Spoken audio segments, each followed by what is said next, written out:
Počuj si tento príbeh z Redditu. Predtým, ako som sa mohla vyvaliť k telke, aby som si pozrela rúžu pre nevestu, musela som ešte vybaviť jednu vec. Jeden z mojich fanúšikov si kúpil vodu, v ktorej som sa včera umývala. Bolo ju teda treba zabaliť a poslať. Pôvodne ma čakal ešte fotoshooting mojich chodidiel, no stále sa liečím z mykózy nechtov, ktorú som dostala pred týždňom na kúpalisku v Margecanoch. Táto choroba znížila moje zárobky skoro o tretinu. Po dokončení objednávky pre môjho fanúšika som sa konečne vyvalila na gauč a aj s tešidielkom pozerala na Radka z rúže. Bodaj by aj môj Radko vyzeral ako ten z rúže pre nevestu. Popri pozeraní som si podávala tiket na virtuálnych chrtov. Dneska to už konečne vyjde, cítim to v kostiach. Kamarát mi povedal, že je to tutovka.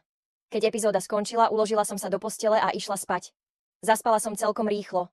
Žiaľ, môj spánkový režim narušil hlasný zvuk z dolného poschodia. Prudko som sa prebrala a ostala v šoku, čo sa deje. Ako keby niekto vylomil dvere alebo rozbil okno.